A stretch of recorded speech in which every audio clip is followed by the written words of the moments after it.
शुभागमन शुभागमन हुआ गुरु का शुभागमन।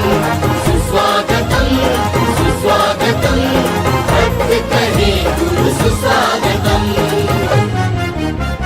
बड़े भाग्य से बड़े पुण्य से मिला गुरु का चातुर्मास। बड़े भाग्य से बड़े पुण्य से मिला गुरु का चातुर्मास। वर्षा योग में धर्म की वर्षा रचेगी एक स्वर्णिम इतिहास। जिस दिन मौत की सजा दी आएगी, ना सोना काम आएगा ना चांदी आएगी। सज धज कर जिस दिन मौत की सजा दी आएगी, ना सोना काम आएगा ना चांदी आएगी। मिट्टी का तू सोने के सब सामान तेरे, मिट्टी का तू सोने के सब सामान तेरे। मिट्टी की काया मिट्टी में जिस दिन समाएगी, ना सोना चांद आएगा ना चांदी आएगी। पिंजरे के पंछी छोड़ के उड़ के उड़ जा, माया महल के सारे बंधन तोड़ के उड़ जा। धड़कन में जिस दिन मौत तेरे गुनगुनाएगी, ना सोना काम आएगा ना चांदी आएगी। सज धज कर जिस दिन मौत की सजा दी आएगी, ना सोना काम आएगा ना चांदी आएगी।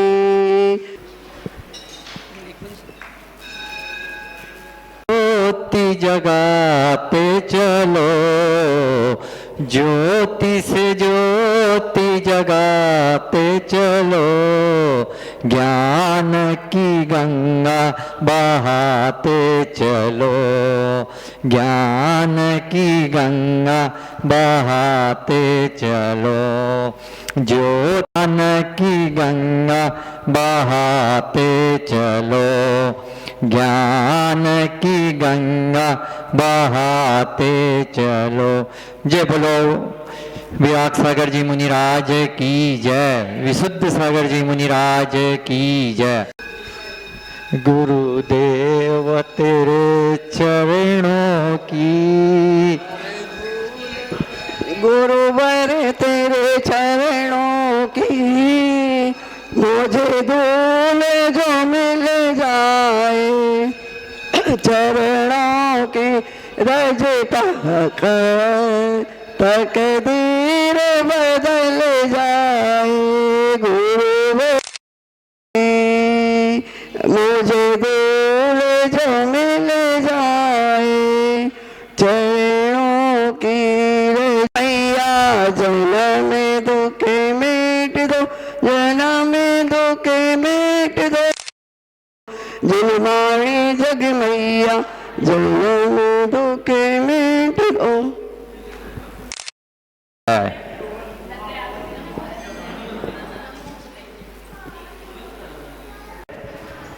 नमोस्तु गुरुदेव, नमोस्तु नमोस्तु।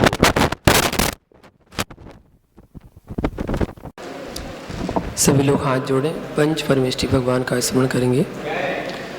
ओम नमो हरिहंतारम,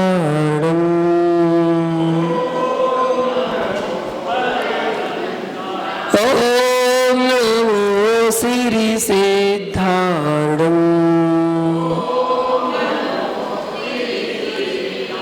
ओम नमो आयरियाणम, ओम नमो वज्रायाणम, ओम नमो लोये सवे साहूणम, रमिधूण वड्डमाणम परमपाणम जड़म दिशो देण बोचामिरण सारम सायारिणयार्धमीणम। जब बोलो नित्यानंद सिद्ध परमेष्ठी भगवान की, मूल लाई श्री शांतिनाथ भगवान की, आचार्य भगवान कुंद कुंद स्वामी की, आचार्य गुरु विराग सागर जी महामुनि राज की, चर्या श्रोण्याचार्य श्री विशुद्ध सागर जी महामुनि राज की, अहिंसामय विश्व धर्म की।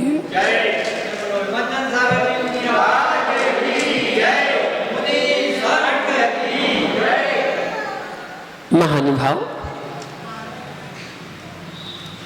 विगत रेणसार ग्रंथ की वाचना में हमने जाना था कि पंचम काल है और पंचम काल में विशुद्धि की हीनता है। इतने अच्छे परिणाम नहीं बन पाते, विशुद्धि नहीं बन पाती है, ये काल दोष का कारण है। अगली गाथा में आचार्य भगवान बताते हैं दुर्गति का पात्र कौन है, दुर्गति का पात्र कौन है। इस बात की व्याख्या के लिए 39 नंबर की गाथा को यहां पर बताते हैं। णहि दानम णहि पूया णहि शीलम णहि गुणम न चारित्रम जे जैना भणियाते निरैया कुमानुसा होंती। आचार्य भगवान यहाँ बता रहे हैं जो मानव अतिथियों के लिए दान नहीं देता, नहीं पूजा, भगवान जिनेंद्र देव की पूजा भी नहीं करता, नहीं शीलम, शील धर्म का पालन भी नहीं करता, नहीं गुणम अर्थात मूल गुणों को भी धारण नहीं करता, ना चारित्रम, चारित्र का भी पालन नहीं करता, ते मतलब बे मनुष्य, निरैया, निरैया मतलब नारकी, कुमानुसा मतलब कुमानुस और त्रिया, त्रिया मतलब त्रियंच, होमती मतलब होते हैं, ऐसा जैना, जैना मतलब जिनेंद्र भगवान ने कहा है। जो प्राणी कभी दान देने के भाव नहीं करता, मनुष्य जीवन को पाकर के असंयम रूप प्रवृत्ति में रच पच कर अपने कर्तव्य को भूलकर अतिथियों को दान नहीं देता। अतिथि कौन? जिसके ना आने की तिथि हो ना जाने की तिथि हो, उसका नाम है अतिथि। जो आपके यहाँ आते हो तो मेहमान आते हैं, उनको मेहमान कहा जाता है। उनको तो लोग अतिथि कहने लगे, वो तो मेहमान है आपके, उनके लिए तो प्रार्थना करते हैं सब लोग, अतिथि तुम कब जाओगे। जब वो आ जाए तो रुक जाते हैं, जाने का नाम नहीं लेते, तो ये भावना होने लगती है कि कब जाएंगे, ऐसी भावना उनके प्रति होती है। लेकिन यथार्थ में जो अतिथि होता है उसको भेजने के भाव नहीं होते। श्रावक कहता है मुझे 2 मिनट और रुक जाइए ना, आहार के लिए 1 घंटा रुके रहे, वो कम पड़ गया क्या? जो 2 मिनट और मुझे 2 मिनट और रुक जाए, 2 मिनट बैठ जाए, थोड़ा सा 2 मिनट आशीर्वाद दे दे, उनको जाने नहीं देता है। अतिथि तो वो कहलाते हैं जो उत्तम पात्र कहलाते हैं, वो अतिथि की श्रेणी में आते हैं। नगर में आए हुए अतिथियों की सेवा नहीं करता, दान में प्रवृत्ति नहीं करता, चौका लगाने के भाव नहीं करता, सिर्फ अपनी संपत्ति को जोड़ने के भाव बना के रखता है, संग्रह करता है, जोड़ जोड़ के मर जाता है, परंतु दान देने के भाव नहीं होते हैं। अपनी संपत्ति का सही उपयोग नहीं करता है, विषय भोगों में अपने जीवन को व्यतीत करता है, फालतू के काम में खर्च करके कर्म का कर्ज बढ़ाता है। किसका कर्ज? कर्मों का। दान देने से पाप नष्ट हो जाते हैं, पुण्य का संचय होता है, परंतु संपत्ति होने के बाद भी जो दान नहीं देता है, भगवान जिनेंद्र देव की पूजा नहीं करता है, पूजा करने के भाव नहीं होते हैं, दिन रात पेट पूजा करता है, खाने पीने में अपना समय व्यतीत करता है, खेल कूद में अपने टाइम पास करता है। क्या करता है? Time pass. एक बार एक व्यक्ति अखबार पढ़ रहा था, न्यूज़पेपर पढ़ रहा था, तो मैंने उससे ऐसे पूछा, भाई क्या कर रहे हो, क्या कर रहे हो? बोले कुछ नहीं मुनिराज, टाइम पास कर रहे हैं, समय काट रहे हैं। क्या कर रहे हैं? समय काट रहे हैं। तो मैंने उससे बोला, भाई एक बात बता, तू समय को काट रहा है कि समय तुझे काट रहा है? तेरी क्या औकात जो समय को काट सके? समय तुझे काट रहा है। हर पल, हर क्षण, हर समय तुम्हारी आयु को काटता जा रहा है, खत्म करता जा रहा है, खत्म करता जा रहा है। तुम क्या समय को काट पाओगे? तो खेल कूद में टाइम पास करता है, कोई मोबाइल चलाने में टाइम पास करता है, कोई टीवी देखने में अपना टाइम पास करता है, फालतू के कार्य में रत रहता है, परंतु भगवान की पूजा नहीं करता। एक एक घंटे, दो दो घंटे अखबार की वाचना कर लेगा, एक एक दो दो घंटे अखबार की वाचना कर लेगा, पहले पेज से लेकर लास्ट पेज तक पढ़ लेगा न्यूज़पेपर को। अगर उससे कहे कि 10 मिनट स्वाध्याय कर लिया करो, टाइम नहीं है हमारे पास, 10 मिनट का टाइम नहीं है सांस पढ़ने का, और 2 घंटे पूरे अखबार को बांचने का समय है। ऐसा बांचता रहता है जैसे पता नहीं उसमें से कौन सा रस टपक रहा हो, बांचता रहेगा, पढ़ता रहेगा। जितना तुमने अखबार पढ़ा है उतना अगर स्वाध्याय कर लेते तो निश्चित 10-12 पेज का तो स्वाध्याय हो ही जाता। उतनी देर में, जितनी देर में आपने अखबार पढ़ा है, उतनी देर में 10-12 पेज का स्वाध्याय हो सकता है। सोचो अगर 10-12 पेज का स्वाध्याय एक दिन में किया तो एक महीने में आपके 350 पेज का स्वाध्याय हो जाता, और 350 पेज ही होते हैं लगभग एक ग्रंथ में, तो महीने में एक ग्रंथ का स्वाध्याय हो जाता। 12 महीने में तो 12 ग्रंथ पढ़ लेते आप, बस अखबार छोड़ के शास्त्र में लग जाते। 12 महीने में 12 ग्रंथों का स्वाध्याय हो जाता। समझो हम करते क्या हैं। आज हम बोले कि विधान में बैठ जाओ, पूजा में बैठ जाओ, तो समय नहीं है। भगवान की पूजा नहीं करता, पूजा के कार्य में संपत्ति का सदुपयोग नहीं करता। क्यों नहीं करता? बोले पैसे खर्च हो जाएंगे, अभी दान देना पड़ेगा, पूजा में बैठेंगे दान देना पड़ेगा, पैसे खर्च हो जाएंगे। भैया जोड़ जोड़ के ही मरना है क्या?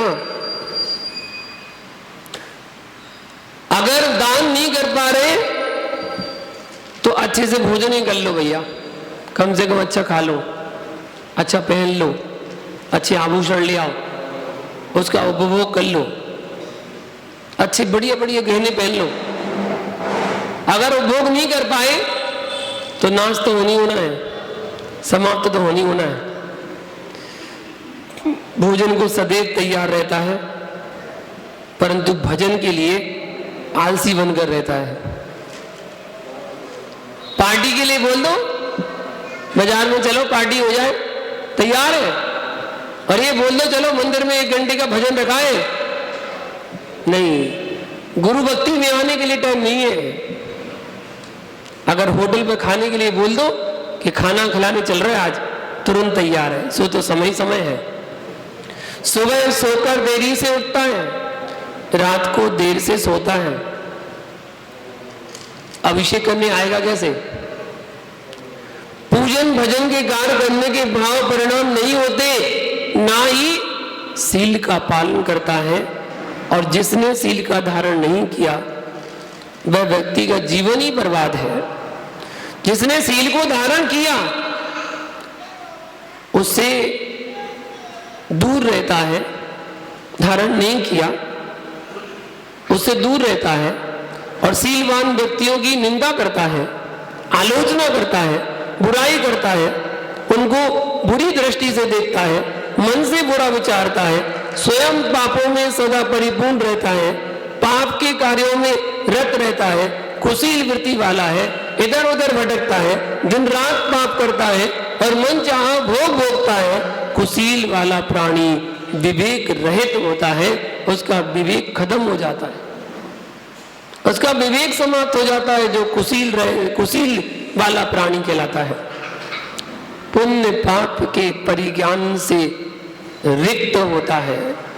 उसे इतना भान नहीं होता कि ये क्रिया मेरी पुण्य की है कि ये क्रिया मेरी पाप की है, मुझे कौन सी क्रिया करनी होगी, कौन सी क्रिया छोड़नी होगी, इसका भी ज्ञान नहीं रहता। कुशीलवान व्यक्ति को स्व स्त्री और पर स्त्री का विवेक नहीं रहता, स्वयं सील से रहित होता है और दूसरे का भी सील भंग करता है, मन चाही प्रवृत्ति करता है, गुणवानों से सदैव दूर रहता है। अगर उनके साथ रहेगा तो अच्छी संगति में नहीं आ जाएगा। सील रहित व्यक्ति धर्म से बहुत दूर रहता है, क्योंकि सील को भी नहीं पालता और मूल गुणों को भी नहीं पालता, मूल गुणों को भी धारण नहीं करता, गुणवानों से दूर रहता है। श्रावक के 8 मूल गुण हैं, उनमें से एक का भी पालन नहीं करता और ना ही चारित्र का पालन करता है। चारित्र 2 प्रकार का, एक तो देश चारित्र और दूसरा सकल चारित्र। दोनों प्रकार के चारित्र में से एक भी चारित्र का पालन नहीं करता। ना श्रावक के अणुव्रत, गुणव्रत, शिक्षाव्रत का पालन करता है और ना ही प्रतिमा आदि को धारण करता है और ना ही मुनिराज के मूल गुणों का 28 मूल गुणों का पालन करता है। चारित्र रूपी धर्म से बहुत दूर रहता है, क्योंकि यह सत्य है, जो पापी होता है, दुष्ट होता है, कसाई होता है, अपराधी होता है, वह कभी चारित्र रूप धर्म को धारण नहीं करता है, क्योंकि चारित्र पुण्यात्मा प्राणी की संपदा है, धर्मात्मा जनों का वैभव है, सज्जन पुरुषों का श्रृंगार है। परंतु पापी व्यक्ति के लिए कुछ भी नहीं है। जो व्यक्ति दान नहीं देता, पूजा पाठ नहीं करता, जप तप नहीं करता, सील का पालन नहीं करता, मूल गुणों को धारण नहीं करता और चारित्र का पालन नहीं करता, ऐसा प्राणी दुर्गति का पात्र है। ऐसा आचार्य भगवान कुंद स्वामी ने 39 नंबर गाथा में बताया है। नरक गति में जाता है, नरक गति का पात्र बनता है, दर दर की ठोकरें खाता है। जैसे उदाहरण दिया, रावण ने द्रव्य से सील पाला परंतु भाव से नहीं, जिसके कारण से उसे नरक गति में जाना पड़ा, दुखों का पात्र बनना पड़ा। बल्कि जो ऊपर गुण बताए गए हैं उक्त गुणों का पालन नहीं करता, जो भी वह चिरकाल तक नरक गति के दुखों को भोगता है, कष्टमय जीवन जीता है या कुमानुष में चला जाता है, कुमानुष में जन्म लेता है और तरह तरह के दुखों को भोगता है। कुमानुष कहाँ रहते हैं, ज्ञात है? कुमानुष कहाँ रहते हैं? कुभोग भूमि में। जहां कुभोग भूमियां हैं उन कुभोग भूमियों में कुमानुष रहते हैं। कुमानुष क्या कहलाते हैं? कुमानुष वो कहलाते हैं जो मनुष्य गति के जीव होते हैं लेकिन विकृत अंग वाले होते हैं। किसी के 3 हाथ निकल आए, किसी के 4 हाथ निकल आए, किसी के 3 पैर निकल आए, एक पैर छोटा एक पैर बड़ा, एक कान इंसानों जैसा एक कान हाथी जैसा, नाक लंबी चौड़ी लटक रही है। कुछ भी विकृत अंग हो सकता है, जिनको आज वैज्ञानिक साइंटिस्ट सर्च करके जल परी कहते हैं। हमारे यहाँ उसको कुमानुष कहा जाता है। आधा शरीर मछली का और आधा शरीर मनुष्य का, उसको हमारे यहाँ तो कुमानुष की श्रेणी में रखा गया। मनुष्य गति में जन्म लेकर भी मनुष्य नहीं बन पाया, पूरी तरह से मनुष्य नहीं बन पाया, उसको कुमानुष कहा जाता है, जो कि दुखों को ही भोगता है और कुभोग भूमियों में निवास करते हैं वो जीव। भोग भूमि में तो बहुत सुंदर होते हैं, भोग भूमि की तो बात ही निकाली है। वहां तो 10 प्रकार के कल्पवृक्ष होते हैं, किसी प्रकार का दुख नहीं, संकट नहीं, पीड़ा नहीं, खाने को मन चाहा खाने को मिलता है, मन चाहा पहनने को मिलता है, मन चाहे आभूषण मिलते हैं, मन चाहे घर मिलते हैं, सब कुछ मिलता है भोग भूमि में। तो उसमें तो कोई कष्ट है ही नहीं है। कोई कष्ट नहीं, लेकिन कुमानुष बनता है उसको तो दुखों को झेलना ही पड़ता है, अनेक प्रकार की यातनाओं को सहन करता है, या फिर पशु पर्याय में जन्म लेता है, त्रिंज गति का जीव बनता है, और त्रिंज गति का जीव बनता है वहां भी जन्म मरण करता है, और अनेक प्रकार की अज्ञान भाव के कारण वहां भी दुखों को ही भोगता है। इसलिए संसार के समस्त प्रकार के दुखों से बचने के लिए संयम पूर्वक जीवन यापन करो, समाधि पूर्वक जीवन का समापन करो, जिससे तुम्हें भाव भाव में गति में गोते नहीं खाना पड़े, भाव भाव में भ्रमण नहीं करना पड़ेगा।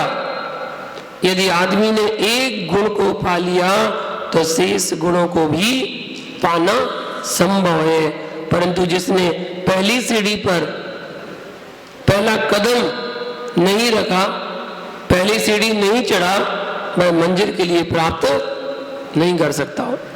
इसलिए दुर्गति से बचने के लिए थोड़ा थोड़ा धर्म ध्यान और संयम का पालन करते रहो। दुर्गति का पात्र कौन, यह बतलाकर आगे बतलाते हैं कि मिथ्या दृष्टि जीव हे उपाधि के ज्ञान से रहित होता है। जो मिथ्या दृष्टि जीव है उसे हे उपाधि का ज्ञान नहीं होता। हे मतलब छोड़ना, उपाधि मतलब ग्रहण करना, क्या मुझे छोड़ना है और क्या मुझे ग्रहण करना है, इसका ज्ञान भी नहीं होता है। तो गाथा कहते हैं अचर भगवान, रवि जान कज्जम कज्जम सेयम सेयम या पुण्य पावम ही तच्चम तच्चम धम्म मधम्मम सो सम्म उम्मुक्कु। यहां बता रहे हैं कज्जम कज्जम मतलब कार्य और अकार्य, सेयम सेयम हितकारी और अहितकारी, पुण्यम पावम पुण्य और पाप, धम्म मधम्मम अर्थात धर्म और अधर्म, तच्च मदच्चम तत्व और अतत्व, नहीं नहीं जानता, इन सबको नहीं जानता वह प्राणी सम्म उम को सम्यक्त से रहित है, अर्थात मिथ्या दृष्टि है। जो सम्यक्त से रहित है वो मिथ्या दृष्टि है। संसार में तरह तरह के प्राणी हैं।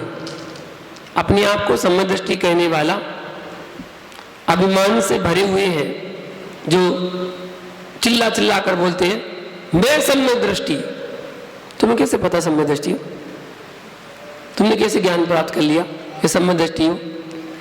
अभिमान में बोलता है कि मैं सम्य दृष्टि हूं, अपने आप को बड़ा धर्मात्मा मानते हैं, अपने आप को बहुत महान मानते हैं, परंतु नीच से नीच कार्य करते हैं, गंदे से गंदे कार्य करते हैं, मन से कुछ सोचते हैं, वचनों से कुछ बोलते हैं और काया से कुछ विपरीत कुचेष्टा करते हैं, निंद से निंद कार्य करते हैं। दिगंबर मुद्रा के धारी मुनियों की सदैव निंदा करते हैं, परंतु अच्छे या बुरे कर्म को नहीं जानते कि इन परिणामों का परिणाम क्या होगा। वे हे उपाधि के ज्ञान से रहित होते हैं, क्या हमारे लिए करने योग्य है और क्या हमारे लिए करने योग्य नहीं है।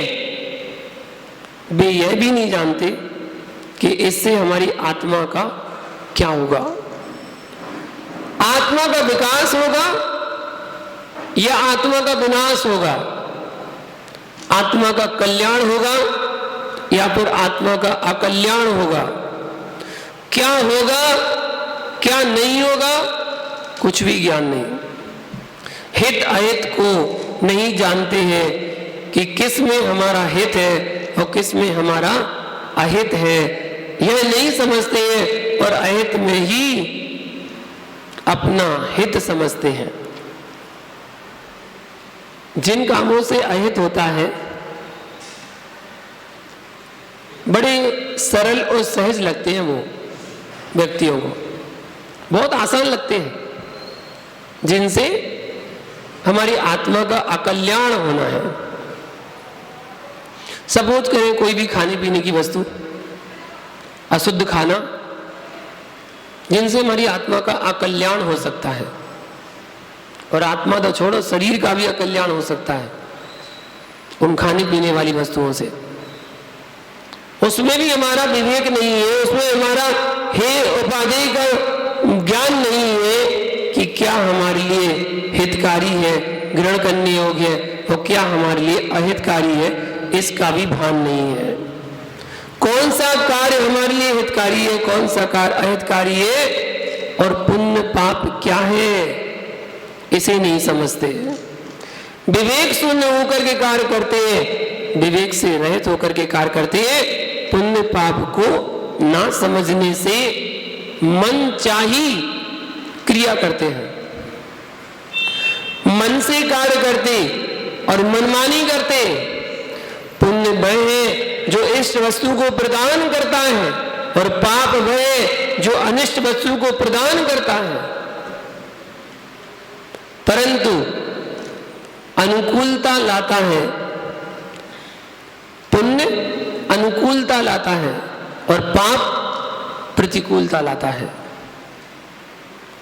स्थिति कैसी भी हो, परिस्थिति कैसी भी हो, अगर पुण्य का उदय चल रहा है तो हर स्थिति परिस्थिति में आप अनुकूलता को ढूंढ लेंगे, और यदि पाप का उदय चल रहा है तो पाप हमेशा प्रतिकूलता ही देता है। ऐसे संयोग, ऐसे निमित्त आपके सामने आने लगेंगे कि जिससे आप प्रतिकूल हो जाएंगे और अपनी आत्मा का अकल्याण कर लेंगे, पाप की क्रियाएं कर लेंगे। पुण्य सुख लाता है और पाप दुख को देता है।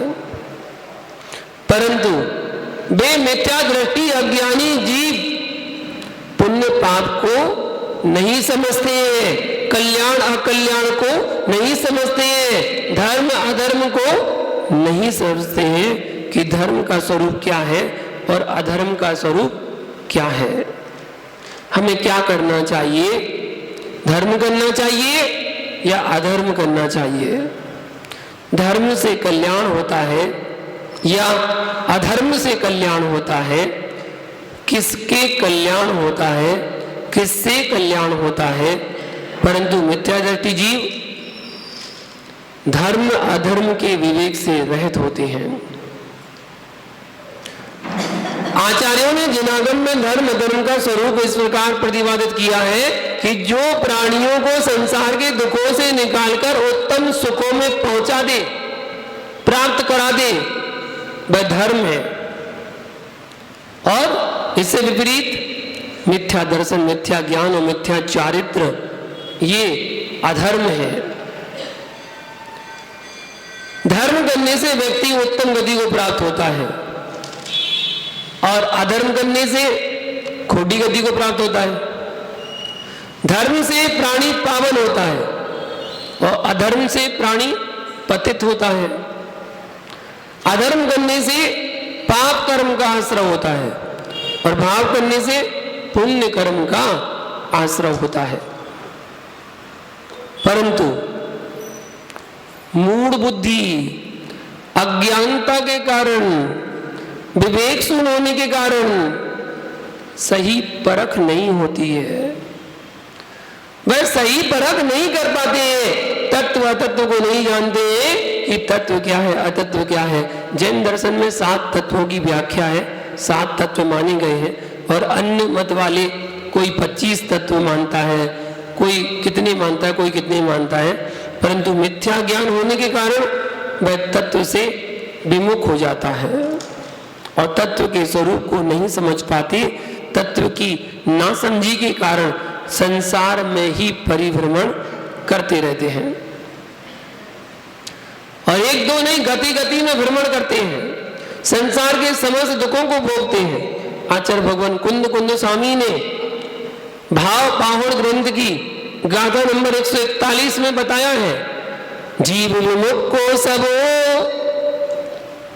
दंसन मुख को या हो ही चल सब ओ, सब ओ नोए अपजो लो उत्तरयमी चल सब ओ। यहां बताया लोक में जीव रहित शरीर को क्या कहते हैं? जीव रहित शरीर को क्या कहते हैं? सब कहते हैं। सब हो गया, ये तो मर गया, मृतक हो गया, अब इसमें कुछ नहीं बचा। मृतक कह दो, मुर्दा कह दो, सब कह दो। उसी प्रकार से जो प्राणी सम्यक दर्शन से रहित है वह पुरुष चलता फिरता मृतक है, ऐसा बताया गया। अब इस प्राणी के लिए आचार्य भगवान कुंद कुंद स्वामी ने क्या लिखा है? सम्यक रतन के बिना प्राणी कैसा है? गरीब।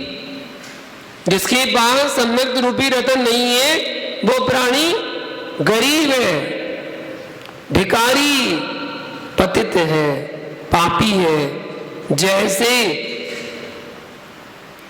इस लोक में कोई प्राणी मरकर को प्राप्त हो जाता है, फिर उसे कोई स्पर्श नहीं करना चाहता है।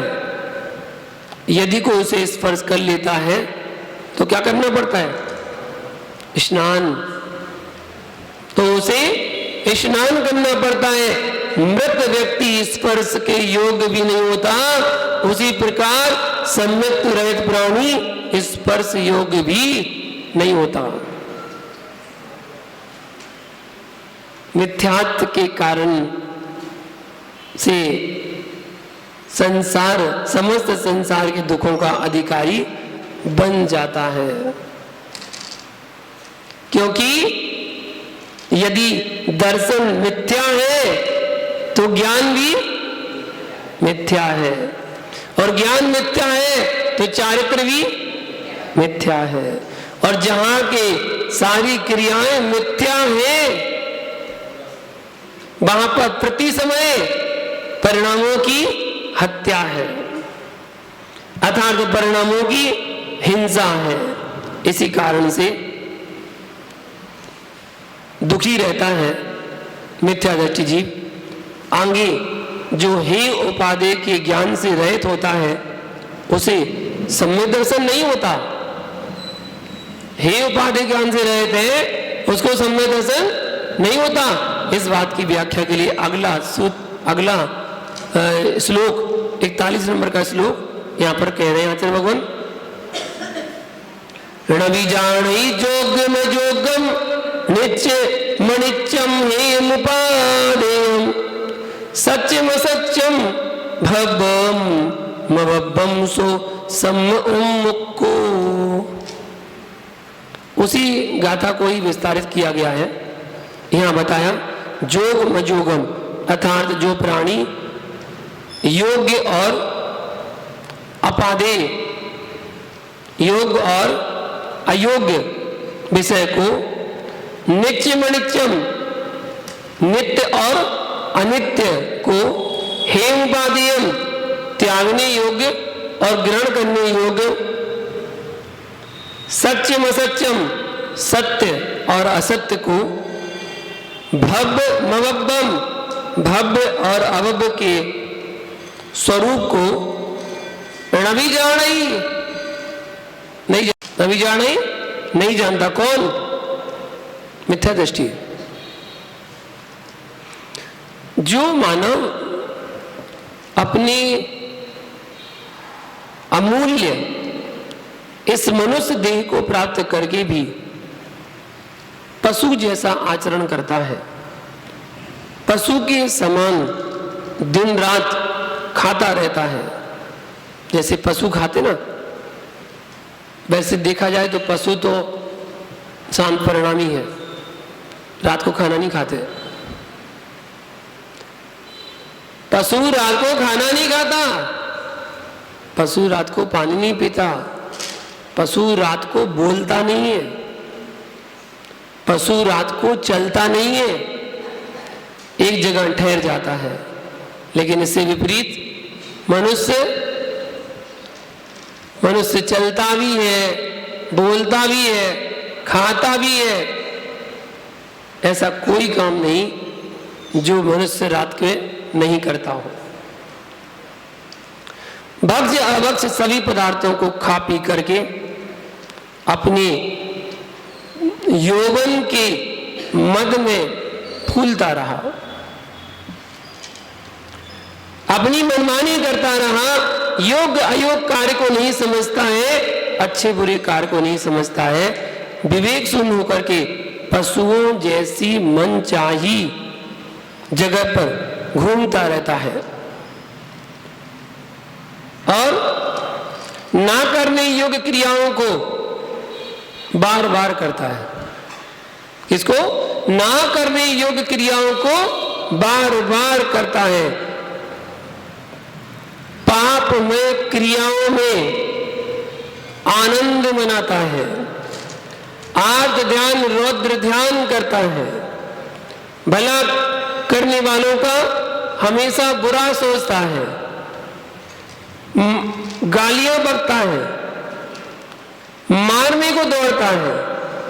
ऐसा व्यक्ति विवेकहीन होकर के कुछ भी योग्य अयोग्य कार्य को नहीं करता।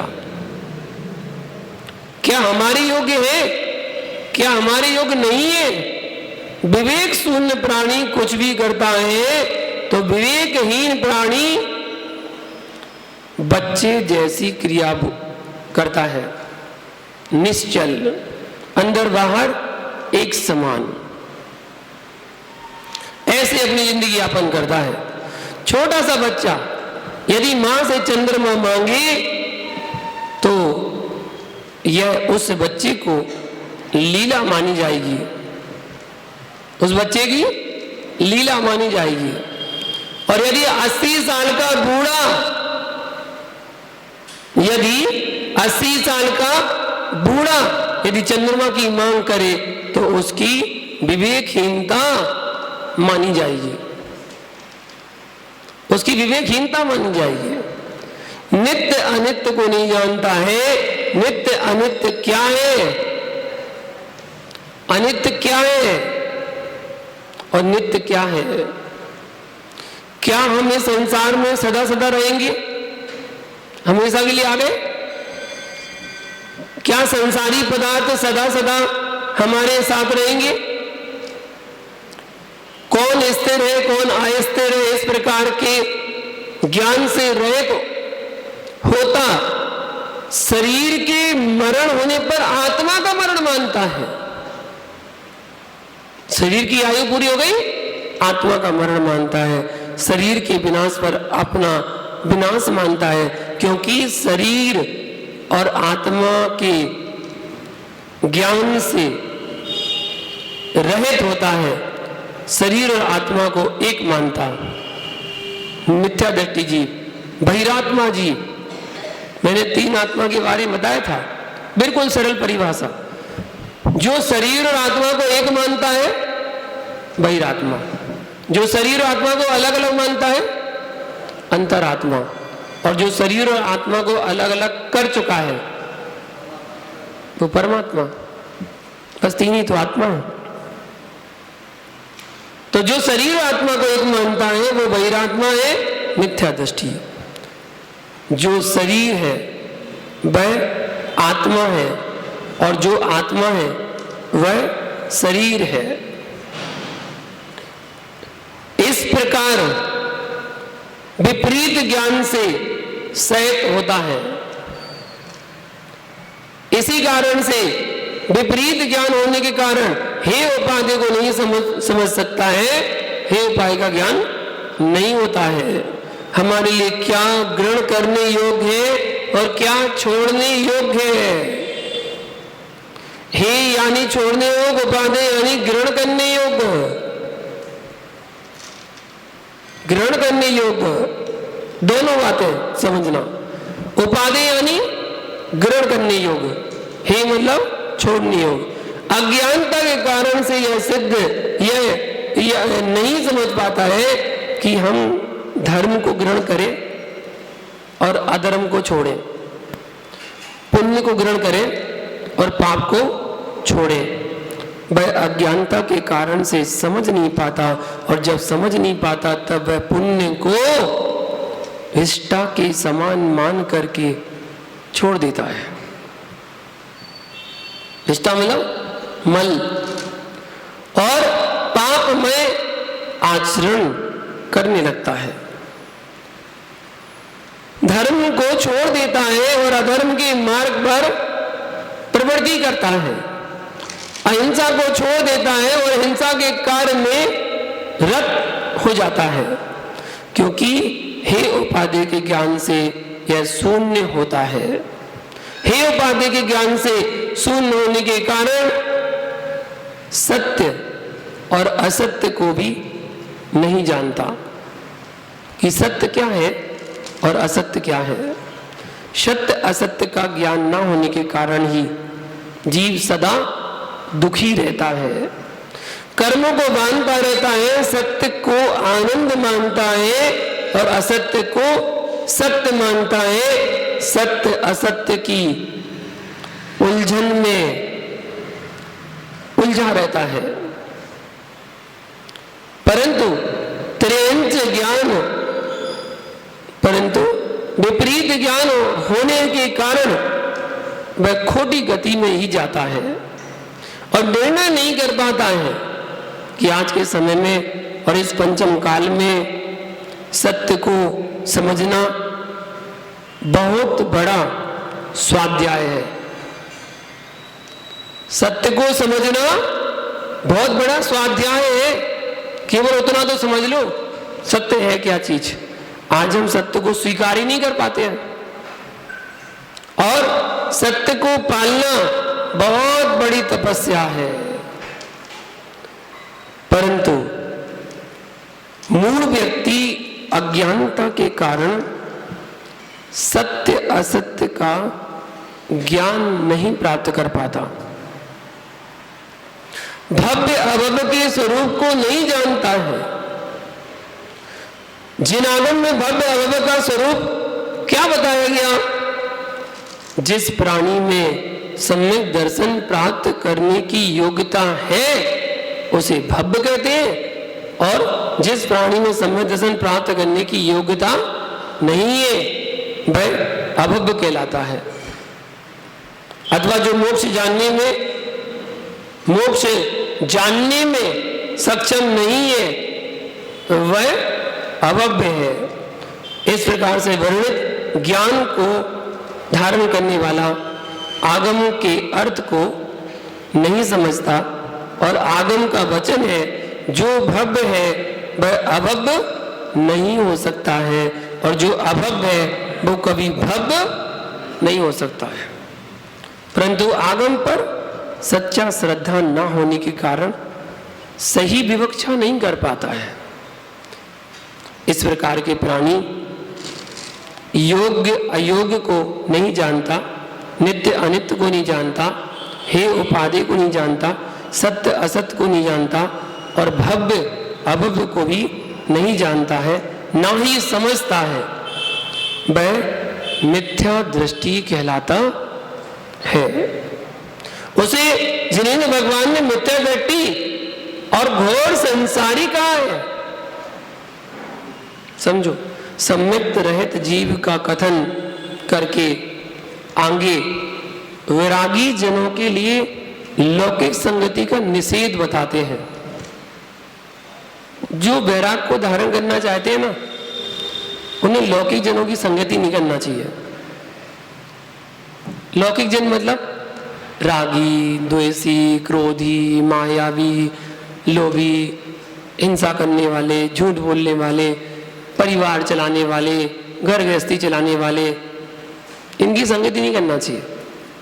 इनकी संगति करोगे इन जैसे बनोगे। आचार्य विद्यानंद जी मुनिराज कहते थे, बोले श्रावकों को ज्यादा अपने पास मत बिठा लो करो, ज्यादा देर मत बिठा लो, क्योंकि श्रावक अगर ज्यादा देर बैठ जाएगा ना, ज्यादा देर बैठ गया तो उसे लगने लगेगा ये मुनिराज तो हम आए हो गए। किसके हो गए? हमारे हो गए। उसके बाद वो अपनी परेशानियों की लिस्ट शुरू करेगा खोलना। परेशानियों की लिस्ट, परेशानी नहीं, परेशानी तो एक ही होती है, परेशानियों की लिस्ट, और सारी की सारी लिस्ट। क्या लिस्ट? व्यापार अच्छा नहीं चल रहा, पत्नी को बीमारी रहती है, बहू के बच्चा नहीं हो पा रहा है, लड़की की नौकरी नहीं लग पा रही है, छोटी बेटी है उसकी शादी नहीं हो पा रही है, बेटा है उस बेटे के लिए लड़की नहीं मिल रही है, शुगर की बीमारी हो गई है, और एक बार अटैक भी आ चुका है, और कोलेस्ट्रॉल भी बहुत बढ़ रहा है, और छोटे बच्चे के एडमिशन नहीं हो पा रहा, एडमिशन में बहुत लाइन लगानी पड़ रही है, बहुत कंपटीशन का जमाना है, लिस्ट खड़ी हो गई।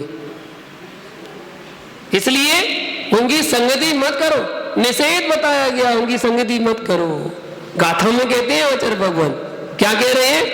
लोइये जन संगा दो होई मई मोर खुडल दुभाव, लोइये संगम तम्मा जोई बीति विहीन मुंचा हो। आचार्य भगवान कहते हैं मिथ्या दृष्टि विधर्मी लौकिक जनों की संगति से ज्ञान विपरीत हो जाता है, आपका अच्छा ज्ञान भी विपरीत हो जाता है, जिससे अपने परिणामों में कुटिलता आ जाती है, खोटे भाव हो जाते हैं, अपने योग्य होने पर भी। इस कारण लौकिक मिथ्या दृष्टियों की संगति मन वचन काय तिविहीण, मन वचन काय से मुंचा दो, मुंचाओ मतलब छोड़ दो, मन से वचन से काय से उनकी संगति छोड़ देना चाहिए। आचार्य भगवान यहाँ पर मुमुक्षु जनों के लिए आत्मविभोर होकर के उपदेश दे रहे हैं, हे साधक, यदि तुम अपनी आत्मा का कल्याण चाहते हो तो लौकिक जनों की संगति से बचो, मिथ्या दृष्टि जनों की संगति मत करो, विधर्मी जनों की संगति से दूर रहो, रागी दोषी छली कपटी लोगों की संगति से बचकर रहो, क्योंकि रागी व्यक्ति सदैव राग की बात करता है, पापी प्राणी सदैव पाप की ही बात करता है, क्रोधी व्यक्ति हमेशा क्रोध करता है, छल प्रपंच का षड्यंत्र रचना। इसलिए हे साधक, तुम लौकिक जनों की संगति से दूर रहो, तभी आत्म साधना संभव है। किसके लिए उपदेश चल रहा है? साधु के लिए, मुनि के लिए, त्यागी वृत्ति के लिए बोला जा रहा है कि लौकिक जनों की संगति से दूर रहो।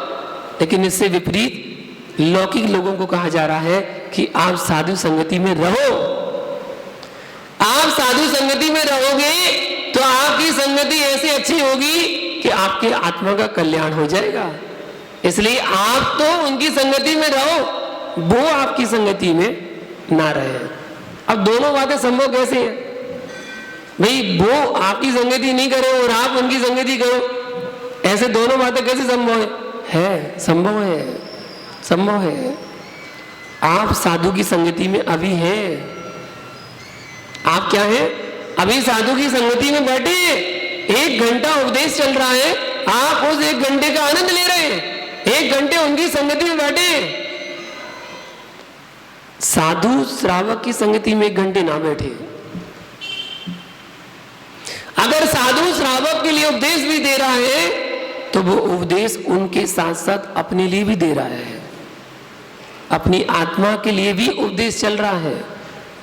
इसलिए तो साधु को कहा गया स्वपर कल्याणक, पर का कल्याण भी कर रहे हैं और स्व का भी कर रहे हैं। जितनी देर आपका उपदेश चल रहा है उतनी देर तत्व वाचन चल रहा है, जिनवाणी का स्वाध्याय चल रहा है, जिनवाणी के शब्दों को उनके मुख से निकल रहे हैं, सब उपयोग में लगे हुए हैं। वरना अगर सामान्य लोगों के साथ बैठ जाए कमरे में, अगर 2-4 लोग बैठे हुए तो वो कौन सी बातें करते हैं? घर गृहस्थी की ही बातें करते हैं। भैया, रागी व्यक्ति की संगति से बीतरागता समाप्त हो जाती है, आत्म साधना की प्रार्थना होती है, व्रतों में दोष लगते हैं, चारित्र दूषित हो जाता है, मन चलायमान हो जाता है। इसलिए जो प्राणी धर्म के विरोधी हैं, कसाय प्रिय हैं, गुरु की निंदा करते हैं, धर्म के साथ मजाक करते हैं, मुनि धर्म के साथ खिलवाड़ करते हैं, आगम की आज्ञा को नहीं मानते हैं, ऐसे लौकिक जनों से आत्म पिपासु को दूर रहना चाहिए,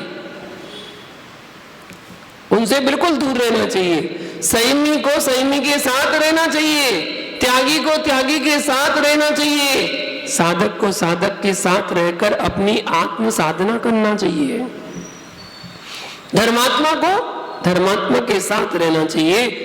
और धर्मात्मा जनों ने मिथ्या दृष्टि जनों की, जो भी धर्मात्मा जन है, मिथ्या दृष्टि जनों की संगति को छोड़ देना चाहिए, क्योंकि खोटी संगति जीवन को बर्बाद कर देती है।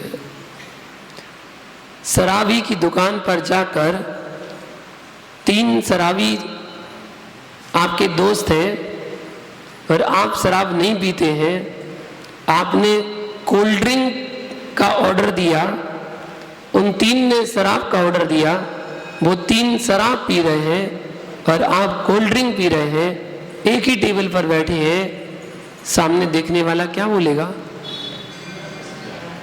शराबी पी रहा है। भाई शराब खाने में बैठकर, शराबी लोगों के बीच में बैठकर कोल्ड ड्रिंक थोड़ी पी जाती है, शराबी तो पी जाती है, शराबी है। उनकी संगति में रहकर भी आप भी शराबी कहलाने लगे। अभी आपने पी नहीं है, आप तो कोल्ड ड्रिंक पी रहे थे, लेकिन फिर भी आप शराबी कहला रहे हैं। ये है संगति का असर। कोई व्यक्ति जुआ खेलता है, जुआ खेलता है, उसकी संगति में आपको बैठ गए, आप खेल नहीं रहे, अभी आप बैठ गए, आप भी जुआरी बन जाओगे, आपके भी भाव बनी जाएंगे। एक दाव हमारा भी लगा दो, इसमें हमारा भी लगा दो। देखते नहीं हो क्रिकेट में जब वो लगती ना शर्तबाजी, शर्त होती ना, सट्टा, सट्टा होता ना, एक एक गेंद का सट्टा होता है। इस गेंद पर चौवा लगेगा, नहीं लगा, हार गया, ला पैसे। एक एक गेंद पर होता है, एक एक ओवर पर होता है, पूरे मैच पर होता है, क्रिकेट खिलाड़ी पर होता है। कितने रन बनाएगा, उतने रन बनाएगा, उसने इतने रन बना लिए, सट्टा है। मुझे सारी जानकारी बताने वाले बहुत मिल जाते, चिंता मत करो, नहीं तो आप गलत सोचने लगोगे मुनिराज को कैसे पता। मुझे सब पता है, मैं सारी संगति कर लेता हूं, सब पता है मुझे कि कौन कैसे पैसे को हारता है, कौन कैसे पैसे को जीतता है, कैसे कैसे सट्टा लगाते हैं और सट्टा लगा के अपने पैसे को बर्बाद करते हैं। जैसी संगति में रहोगे, आपके परिणाम, आपके भाव भी वैसे होने लगेंगे। जुआ खेलने वाले के साथ रहोगे तो आपके भी जुआ के भाव होने लगेंगे। भैया, कोई व्यक्ति शराब की दुकान पर बैठ करके दूध क्यों ना पिए, पर देखने वाले तो यही कहेंगे कि शराब पीता है। शराबियों की संगति में रहता है तो शराब पीता है, वो यही कहेंगे। इसलिए लौकिक जन की संगति सदा दुखमयी, दुखदायी होती है। कैसी दुखदायी होती है? जैसे अग्नि को कोई पीट नहीं सकता, अग्नि को कोई पीट नहीं सकता, परंतु अग्नि अगर लोहे की संगति कर ले तो अग्नि भी पिट जाती है। लोहे के साथ साथ अग्नि भी पिटती है, हथौड़े की मार खाती है, और एक नहीं बार बार चोट खाना पड़ती है उस अग्नि को, लोहे की संगति की तो। इस प्रकार से चोर की संगति से सज्जन पुरुष भी जेल पहुंच जाता है। कुछ नहीं किया, केवल आप वहां खड़े थे, कोई अपराध हो रहा था और आप वहां पर खड़े थे तो आपको भी पकड़ के ले जाती है पुलिस।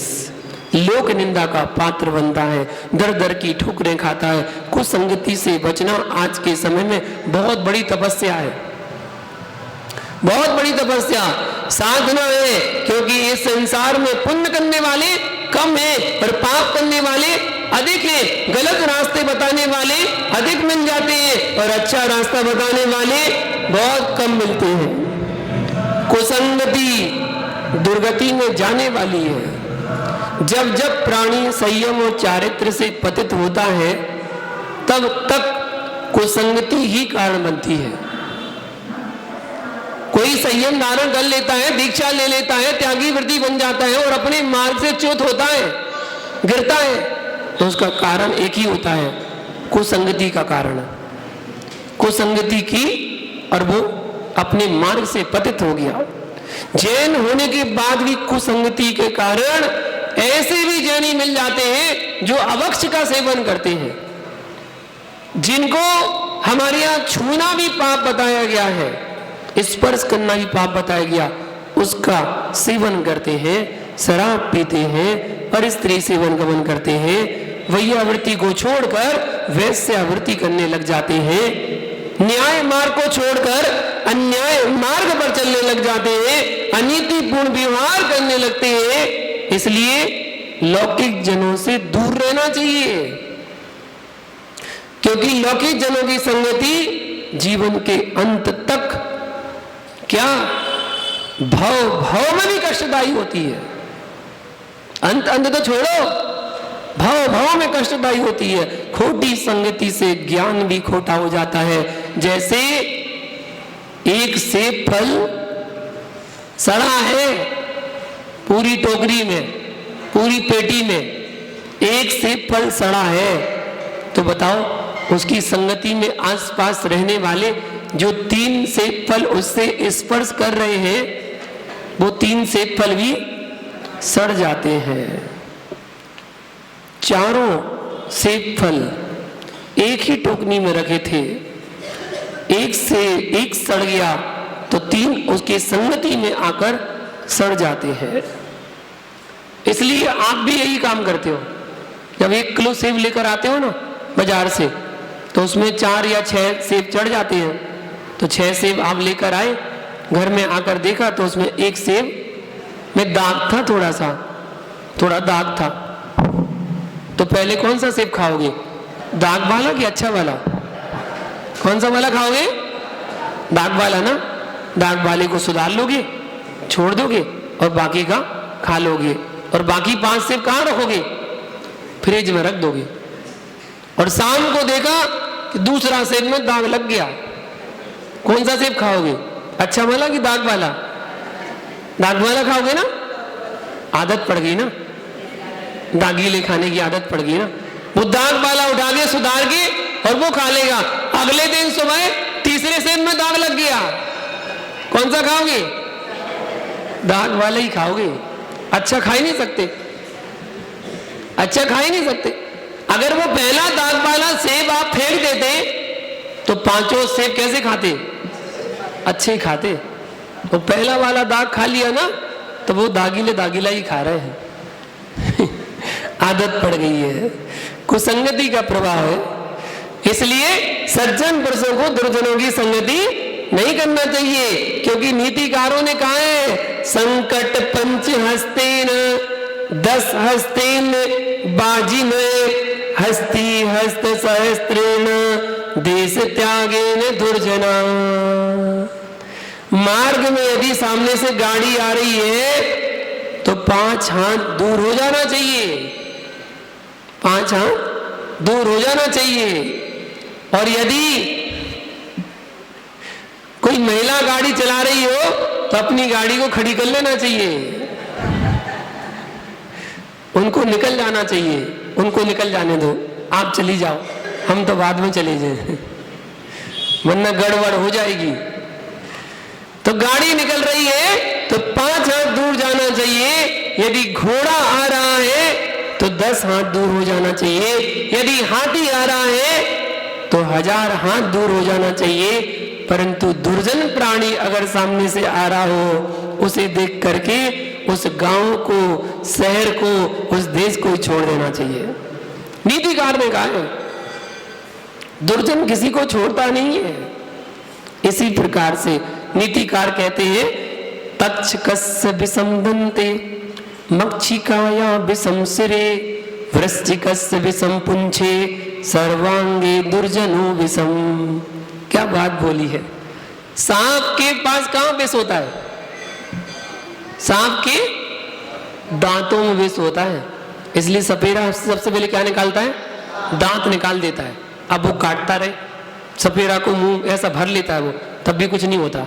क्यों? सांप के दांत में विष होता है और मधुमक्खी के डंक में, सिर में विष होता है, और बिच्छू की पूंछ में, बिच्छू की पूंछ में विष होता है।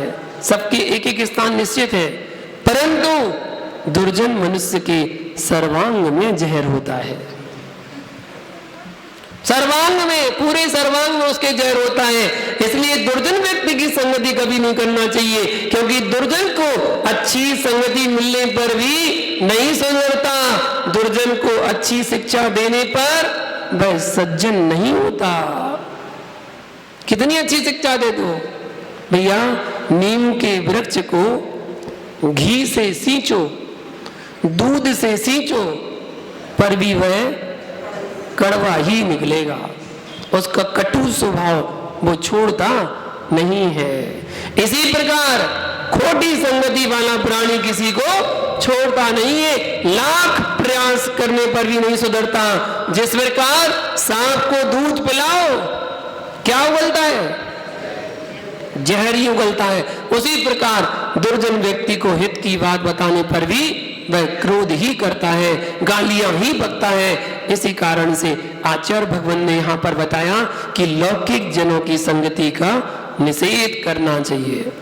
जो अधिक बोलने वाले हैं, ध्यान से सुनना अजय बाबू, जो अधिक बोलने वाले हैं उनकी संगति का भी निषेध किया है।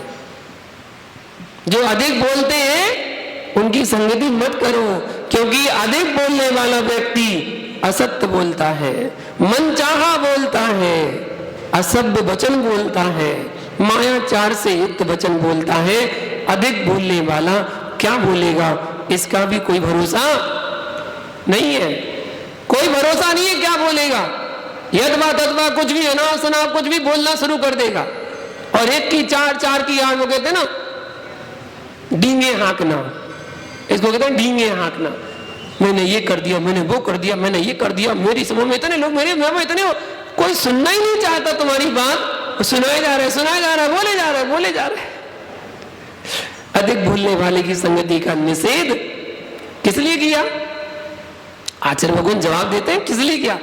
असत्य बोलने वाले की संगति करने से अपना मौन भंग हो जाएगा, अपना स्वाध्याय छूट जाएगा, सामूहिक आदि क्रियाओं में बाधा आ जाएगी, संयम का पालन नहीं हो पाएगा। ऐसी अनेक प्रकार की समस्याएं आती हैं।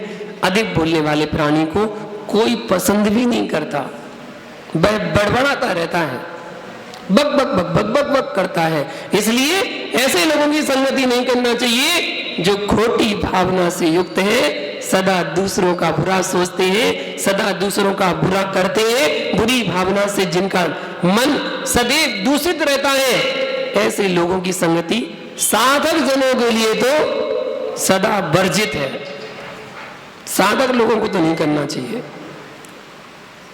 चुगली करने वाले ऐसे लोगों की संगति नहीं करना चाहिए। ऐसे लोगों की संगति करने में पाप की वृद्धि होती है और पुण्य का क्षय होता है, और परिणामों में संक्लिष्टता होती है, परिणामों में मलिनता आती है। इस कारण से साधक जनों ने लौकिक जनों की संगति का मन से, वचन से, काय से त्याग करना चाहिए, छोड़ देना चाहिए। तीनों प्रकार जनों की संगति का त्याग करेंगे तभी रत्नत्रय की स्वाध्याय साधना संभव है और अपने लक्ष्य को प्राप्त करना संभव है, वरना इस संसार में भटकना ही पड़ेगा, भव भव के दुखों को झेलना ही पड़ेगा, दुर्गति का पात्र बनना ही पड़ेगा। इसलिए लौकिक जनों से दूर रहकर अपनी आत्म साधना को पुष्ट करके उत्तम गति को प्राप्त करना चाहिए। विरागी जनों के लिए लौकिक जनों की संगति का निषेध आचार्य भगवान ने इस गाथा के माध्यम से बताया। अब आगे की गाथा में बताएंगे कि जीव सम्यक्त को किस प्रकार से नष्ट करता है और किस कारण से प्राप्त नहीं कर पाता है, उसकी व्याख्या के लिए कल जानेंगे। अगली गाथा 43 नंबर की गाथा की व्याख्या कल होगी। आज के लिए इतना ही। जय बोलो शांतिनाथ भगवान की। सदा दे तोड़ो हे जिनवाणी भारती तो जपो दिन रेम जो तेरी शरणा गए सो पावे सुख चैन देव भजो अरिहंत को गुरु सेवा निर्ग्रहण दया धर्म पालो मोक्ष गोपन धर्म कर संसार सो धर्म करत निर्वाण धर्म पंथ साधे बिना नरतिरियंचे समान। सभी लोग अपने स्थान पर बैठकर जिनवाणी को नमस्कार करें, 9 बार नमोकार मंत्र का जाप करें।